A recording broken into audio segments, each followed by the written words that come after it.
Hello. Let me get my face on here and see what this looks like. Hello. Oh, I'm all askew today. I'm in a weird little spot. I'm gonna have to move my chair. Hold on. Oh, up we go. Hi. Oh, there's Felicity. Hello, Felicity DK. Hi, Miss Belinda Joy. How are you? I cannot wait until I can make this so you don't see my ceiling. My chair is wobbly. Why is that? Hello. Look at all the people. I know. Hang in there, right? What is class today? Class today is for Homeschoolscopes moms. If you are a homeschooler and a mom, please feel free to join in. If you're a homeschool dad, we do have resources for you. We don't mind if you come in, but you can't join the Facebook group. Feel free to let us know. You are neither, well, maybe you just have fun. If you are a troll and you are inappropriate, feel free to leave, because otherwise we're just gonna block you. You're a homeschool dad. Bye. If you don't want to play, that's okay, because we know how it is. We're not really discriminating. We just can't relate, because we're not dads. None of us. It's just how it is. You're a troll, but you're totally appropriate. Then come in, because we have the most fun conversations with trolls. Seriously. Really. I've had really good conversations with people from all over the world that had no idea why they were on my scope at all. But yeah, so it's a good time. My name is Brandy Jones. I am a homeschool mom to 6 children ranging in age from 5 to 17.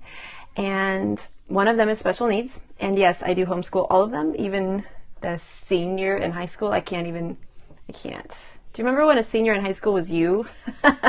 And you couldn't imagine, like, it wasn't on your radar that you would someday have a senior in high school?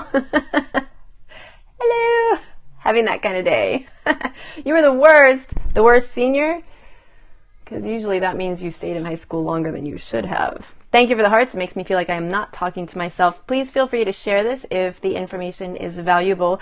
Today, so that my scope stays short, I am going to set a timer, because you hear how I'm always about timers. And I used to do 5-minute scopes. So you really thought the world would end by 2000. No, you did not. You graduated early. See, those are the other kind of worst kind of teenagers, because they don't follow the rules. My family is very big on people that graduate early from high school. Photobomb! There he was. I think he's going to get his DS. Are you getting your DS? There he goes. See? When you were a teen, you thought being 25 was like, way crazy! Right? There he is. Hello. Hello. All right. What are you doing? You can go past. It's okay. No big deal. I thought 50 was like this huge milestone. He's not leaving. All right, go on. And my family really lives for a long time. Like, they live old compared to some families. And so 80 didn't ever seem that old to me, but now that I've had like life, I know a lot of people that really get old at like 55. Hey, Susie. They live so long, I'm surprised some of them are still alive. It is true. Some of them are very much alive. He's very loud. I'm going to set my timer. Are you ready? Da-da, go. There it goes. We'll see what happens. So today I wanted to address something that was in the group, and it was from Dawn Ladodge, which I don't know. I could be totally annihilating that. But she had a question about, she's a 12-year-old who kind of gets obnoxious, doesn't want to do his work, and then really does the thing that we all do, where we're like, we're not going to follow the rules. You know, like you get that question on the test that is like, what color is the top of the stoplight? And you're like, it's purple! Right? So, as adults, the first thing that happens when we're homeschooling is we're like, no, you know the answer to the question. Why aren't you cooperating? This would be so much easier if you cooperated. Like, just go with it. Everything will be easier. And the first thing I wanted to address for the situation that she was discussing, if you saw the post, it's pretty much that they've been having an okay time, but that when it's frustrating, it's like unbelievably frustrating, and she doesn't want to discourage him, but at the same time, like, she has to keep moving forward. And there was a lot of people that posted on this, but I said I would address it in my scope today after I thought about it. So there's a couple things I wanted to talk about that involve teens. I do have to warn you, my door is still not fixed, and you will hear the children. So if that bothers you, this is not the scope for you. I'm hoping that they will not bother me, but we'll see what happens. Just wanted to let you know some people have issues with that. This also is not necessarily a scope you have to watch. You can listen to it, do dishes, whatever. It doesn't bother me, just FYI. So here's the other thing. The other thing I wanted to address today, I'm going to do them both together at the same time because timer, it's on, I promise, it is Thankful Thursday in the Homeschoolscopes group. And whenever we have Thankful Thursday, I'm reminded that I should do some sort of scope to let you guys work on that, right? Thrive Thursday, watching and eating barbecue, as it should be. I hope it's messy barbecue, though, because that's the only kind of barbecue to eat. I'm just saying. I'm from Texas, and that is the only way. So, my Thrive Thursday is really about being thankful and gearing towards the weekend, gearing up for the end of the week, which as homeschool moms, we don't always have that feeling, but also how are you going to thrive over the weekend to renew yourself in your week? So I'm going to do them both at the same time. Okay, ready? And I hope I don't talk too fast for y'all. But here's how this works. First off, when you have teens especially, or really young kids in a homeschool, and they do not want to do the work, the first thing that you need to check is your response to it. I know I have a way different way of looking at how this all works. If you watch my old Periscopes on curriculum, you'll have heard all this stuff from last year and before. But the very first thing is, why is it so important? Yes, number one, check your own personal response. Why is it so important that they do that right then? Why aren't they cooperating? Why is that so important to you? Okay. Hi from Ireland, and you homeschool your child.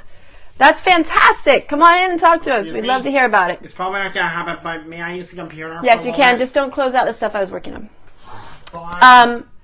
Now, I am not saying that the reason that it's so important to you, right, because it's the end of the world. She's screaming in capital letters at me.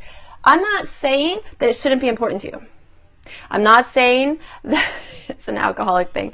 Oh, my shirt. Oh, I forgot that this was what this says. I thought that my dad had got this for me. I think I ordered it off Facebook because I never have anything with my name on it. Ever. And it's pink. And I don't own any pink. So.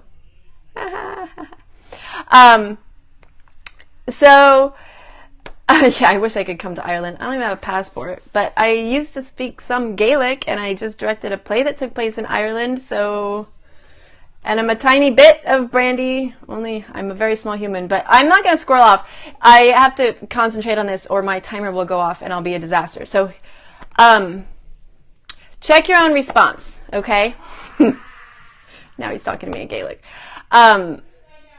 Because if it is not, if you can do it another day, if the child is too frustrated or they're having a control issue of their own, hormones are raging, especially in teens, you have control over your homeschool. Like I said yesterday, it doesn't have to be that struggle. And the struggle really is your control issue, okay? So the next step in this that will help you with the control issue is this. Why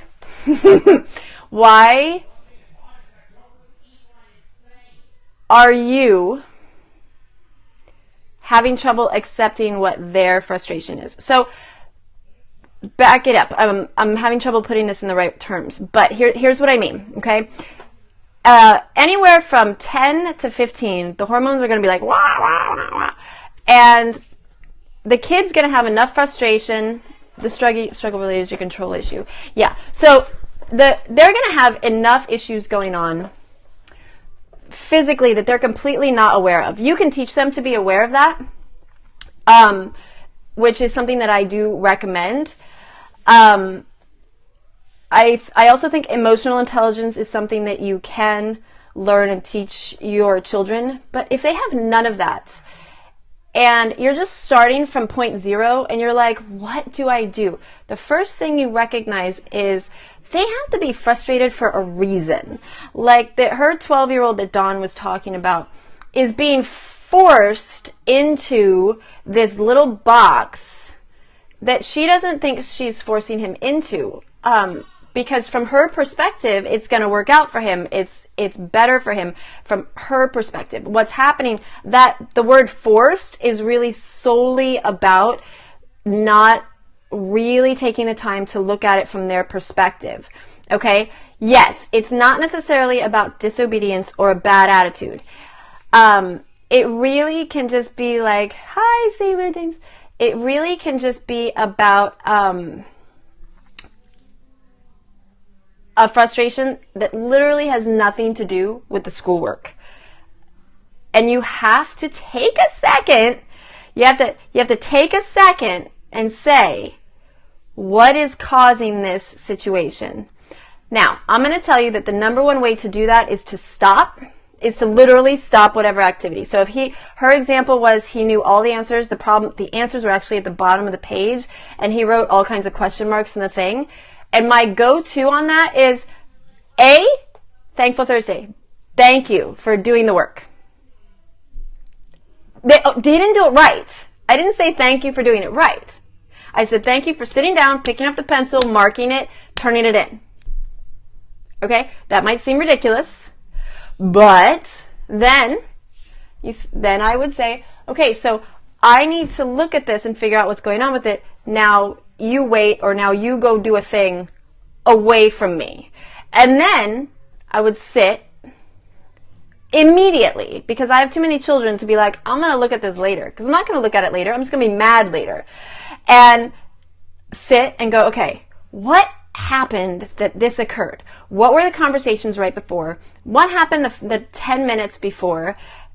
What did he eat for breakfast? What's going into this morning? And I would literally reverse engineer backwards. I would not require anything else of that child for a little bit until I figured it out.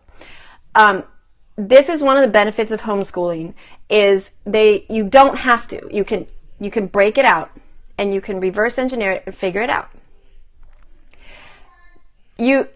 Once you do that, you can go back to your child and say, okay, I want to sit down and have a real conversation with you about this, which in my tips for boys, I talked about this. Real conversation is really important, okay? The goal is not, you didn't do what you were supposed to and I'm mad at you. The goal is, this is what I came up with as a possible problem. Can you please talk to me about what's going on in your brain so that I can understand? Because we need to be working together. You know, we're the team. We need to cooperate. And if it's not working for you, I need to know why. That's my job. It's not as a parent, as a teacher. It's my job. It's my job. Okay? So, and okay, crystal clear honesty here, guys. Your kid is not your friend. Okay? Especially when it comes to homeschool, you cannot abide not conversing with them and not really touching base with them, because you will be doing them a disservice. I told you it was on. In the future. By being their friend, by letting them manipulate out of things, by not really addressing what the frustrations are, by just being mad, and not putting the effort into it in these tiny things, later on, you're doing them a huge disservice. And that's problematic. So really, when it comes down to it, sit down with them, hear what they have to say. So let's see. First, check yourself. Okay, check your motives, check what you're doing. Okay, because your deadlines, your personal issues, like my kid's not going to be successful, they're going to learn what they need to learn. They're not going to get the work done. I'm going to end up having all this stuff to correct at the end of the week. No, you're going to have the same amount of stuff. It's just not going to be done today. If they're not on my schedule, they're not doing what I need them to do. Right, because they're kids. Adjust. Be like the Marines and adjust. It's not easy. You're not a parent because it's easy. You're a parent because you have a gift, and gifts sometimes change you. So that's it. Your boundaries are good to have. I recommend keeping them a little bit flexible when it comes to kids. The second half is to reverse engineer how it went down, especially the first 10 minutes that went into the problem that was occurring, okay? And the third step is to sit with your child with whatever you figured out. I will tell you, I write it down. I write down what I came up with, and then a lot of times I'll have them sit and write, and then we come together and like, I come to Jesus, like, you're now going to talk to me, and you have no choice. Remember that boys speak different than girls. I'm long-winded, as everybody knows. My periscopes go on and on and on. So if your boy child is not, you're not getting what he's saying, ask him to use different words. Okay? And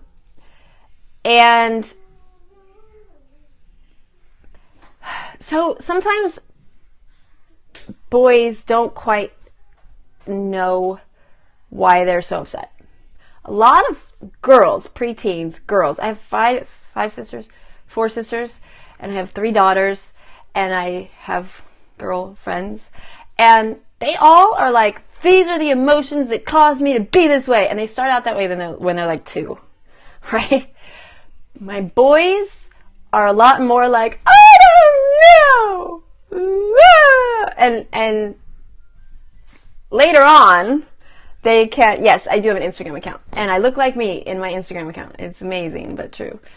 My boys often need prompts. So if you are the kind that gets frustrated, not having it just told to you, not just laid it out on the table, this is the issue. Yes, girls come from a different point. I've actually researched this a little bit, a tiny bit. Google's my boyfriend in this. I'm just going to lay it out there. Girls' brains actually work differently. We actually process language completely differently than boys. And I know, like, I'm making gender generalizations and that kind of stuff, but science says girls process different than boys, and so I don't know what to do with that. I don't know where to go from there, but just keep it basic, y'all. Like, so if you're the kind that really is going to need your kid to lay it out for you, but your girls pray for you. Your boys played sports, no issues with the others, but the girls, holy moly, I know, it's true.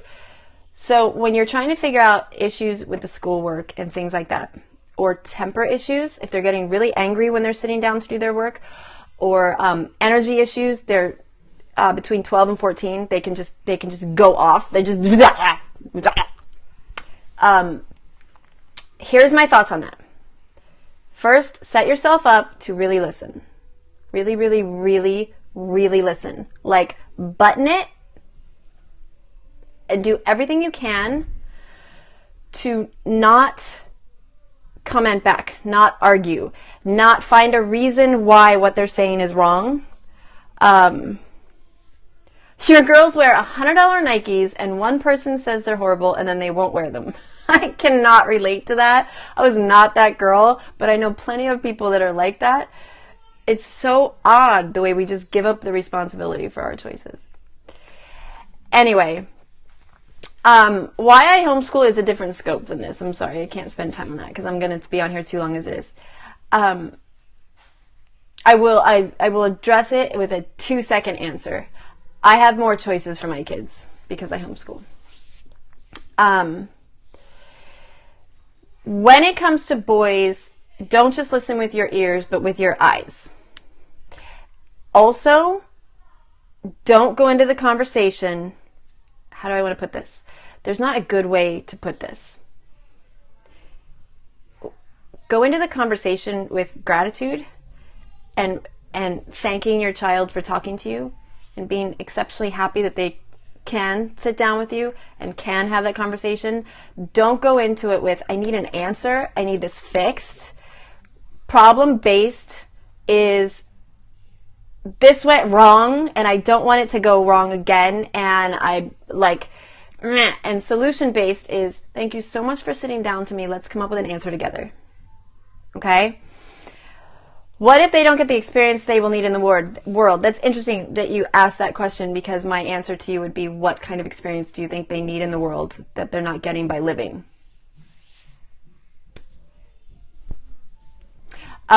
Because most children were homeschooled from like ancient Egyptian times on. Anyway, social skills with the diverse kinds of people. Oh, you mean like my kids? So my kids speak Spanish, Latin, and sign language. There's a Mexican grocery around the corner, and most of our neighborhood is Mexican, and we're like the only white people in the area. Is that the kind of diversity you meant? Or did you mean like we should live someplace where it's all white people and nobody speaks a second language? Is that what you meant? Ugh. Problem with us is the wife coddles and you discipline, and that means battles. Yes. Okay. So one of the things, you'd be surprised, most homeschoolers nowadays are highly socialized. It's not 1970 anymore, and the internet is amazing. So one of the issues with discipline and is you need to find a common ground, and that's a conversation for you and your wife. Really honestly, to come to a meeting ground on how the two of you are going to do. And I would recommend to you that if you're going to have that conversation with your wife, that you don't come at it from a you do this wrong perspective, but more that you go to your wife and say, I wish that I was as loving as you in the way that I handle our children. I feel I'm very strong and disciplined. Can you talk to me about ways that I could do better for everyone? And then she will open up to you and allow you to talk to her about ways that she could do better as well. Natural and logical consequences. That's right. Okay, so I hope that the 3 steps that I mentioned in a really broad sense can help with Dawn's issue. She is from the South. It won't work, but you love her. It's not true, because I'm from the South, and I will tell you that Southern women are fantastic at subtly disciplining. Just saying. They have some very good characteristics, and it's not all passive-aggressive manipulation. Just saying. You could always learn from another person. Don't just discount it. Just think about it. Thankful Thursday. Last thing, and I'm going to head out. So for Thankful Thursday, I wanted to share with you how my family has started in the last month. Excuse me. I'm just getting my water here. How my family has started really Everybody knows we've been working on some different things having to do with gratitude and love and blah, blah, blah, education. The way that I have been getting the children, including the 5-year-old, to really focus on being grateful. So every night, did I take them to preschool, kindergarten? No, I teach preschool here. I just do it here. Some of my children were in public school at one point, and now they're not. The way that I have them practicing gratitude, this can work for a secular household as well. We do it at prayer time. Okay, a secular household, I would recommend that you just have a conversation about it or have them write it out in journals. Is we do a 3-in-1. So during prayer time, right before bed, they each get an opportunity to say their own individual prayer out loud, and it's 3 things you're grateful for and 1 thing that you would desire or would like. Now, it's usually, I try to get them to see the 1 thing should be need-based and worded in another grateful sense.